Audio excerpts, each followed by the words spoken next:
अस्सलाम वालेकुम दोस्तों।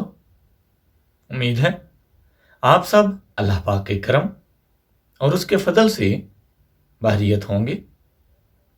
इंशाल्लाह आज की इस वीडियो में आप जान पाओगे कि हम कैसे अपने लैपटॉप में या फिर डेस्कटॉप कंप्यूटर में नेट फ्रेमवर्क 3.5 एरर को सॉल्व कर सकते हैं। अगर आप हमारे चैनल पर नए हैं तो प्लीज़ चैनल को सब्सक्राइब कर दें ताकि हर नई अपलोड होने वाली वीडियो सबसे पहले आप तक पहुंच सके।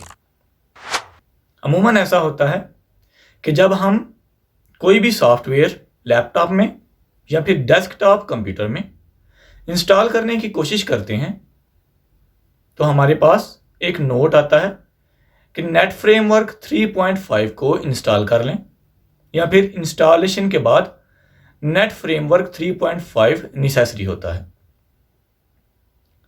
जब हम नेट फ्रेमवर्क के सेटअप को ओपन करते हैं तो हमारे पास एक एरर आता है जिसको हम काफ़ी कोशिश के बाद भी सॉल्व नहीं कर पाते।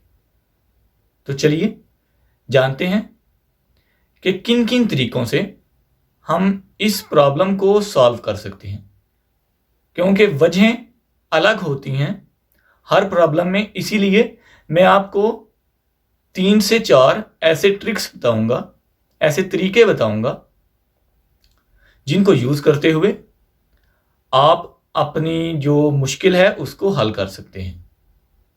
तो चलिए चलते हैं लैपटॉप की स्क्रीन की तरफ।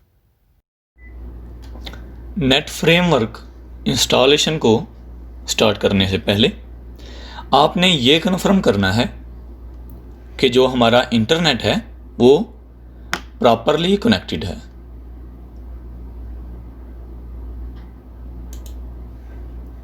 तो आपने सबसे पहले क्या करना है, कंट्रोल पैनल में जाना है,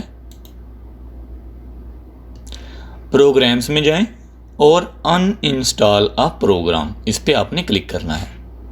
अगर आपके पास कंट्रोल पैनल इस शक्ल में है या फिर इस शक्ल में है तो सिंपली आपने व्यू बाय में जाके कैटेगरी में चले जाना है। सबसे ऊपर वाली ऑप्शन इसको सिलेक्ट करें और प्रोग्राम्स में अनइंस्टॉल अ प्रोग्राम इस पे क्लिक कर दें और टर्न विंडोज़ फीचर ऑन और ऑफ, इस पे आपने सिंपली क्लिक करना है। नेट फ्रेमवर्क 3.5 ये देख सकते हैं आपके पास इधर अवेलेबल है।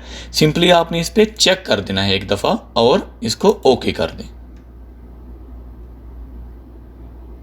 Late Windows update download the files for you, इस पे आपने क्लिक करना है पहली ऑप्शन पे। इंशाल्लाह इसी से आपकी प्रॉब्लम सॉल्व हो जाएगी। जैसा कि आप देख सकते हैं डाउनलोडिंग स्टार्ट हो चुकी है।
जी अल्हम्दुलिल्लाह कामयाबी से हम नेट फ्रेमवर्क को डाउनलोड करके इंस्टॉल कर चुके हैं। लेकिन अगर आपके पास ये प्रॉब्लम आती है तो आपने घबराना नहीं।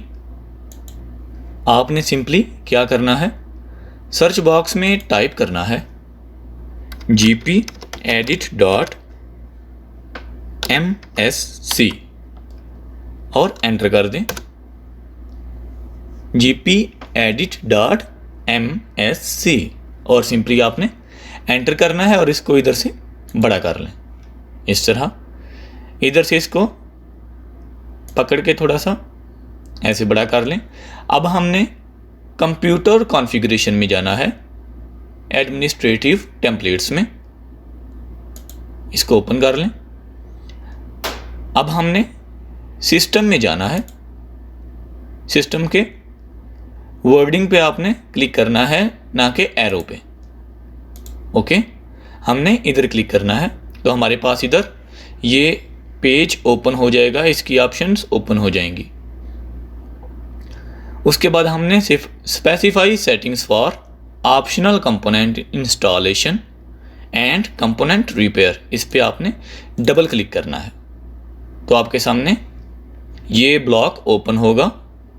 सिंपली आपने इसको एनेबल करना है और इधर से download repair content and optional features इसको चेक कर देना है और अप्लाई करके ओके कर दें। और उसके बाद अप्लाई करके ओके करने के बाद आपने सिंपली वही प्रोसीजर दोबारा रिपीट करना है। टर्न विंडोज़ में जाएंगे और इधर से आपके पास ऐसे होगा, आपने सिंपली इसको नेट फ्रेमवर्क 3.5 में चेक करके ओके करना है और वही प्रोसीजर जो मैंने पहले किया था वो आपने करना है, तो इंशाल्लाह आपकी प्रॉब्लम सॉल्व हो जाएगी। लेकिन खुदा न खास्ता अगर ये तरीका भी आपके सिस्टम में काम नहीं करता तो मैं डिस्क्रिप्शन में एक डॉस का कोड दूंगा। आपने सिंपली क्या करना है, कमांड प्रॉम्प्ट में जाना है और रन एज एडमिनिस्ट्रेटिव इसको ओपन करना है, यस कर दें। और इधर आपने सिंपली वो जो टेक्स्ट है उसको पेस्ट करना है। सिंपली आपने चेंजिंग किधर से करनी है, जो डी ड्राइव होगी, ठीक है, उधर आपने जो आपकी बोटेबल यूएसबी होगी, विंडोज़ की बोटेबल यूएसबी, उसको अटैच करने के बाद उसका लेटर डी की जगह लिख लेना है बस, और आपने कुछ भी नहीं करना और सिंपली आपने एंटर कर देना है तो खुद ब खुद आपकी कॉन्फ़िगरेशन हो जाएगी और नेट फ्रेमवर्क प्रॉब्लम सॉल्व हो जाएगी। उम्मीद है आज की ये वीडियो आपके लिए काफ़ी फ़ायदेमंद साबित होगी।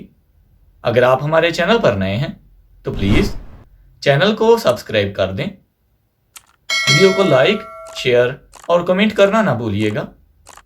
मिलते हैं इंशाल्लाह नेक्स्ट वीडियो में किसी नए टॉपिक के साथ। तब तक के लिए अपना ख्याल रखें। अल्लाह हाफिज़। पाकिस्तान जिंदाबाद।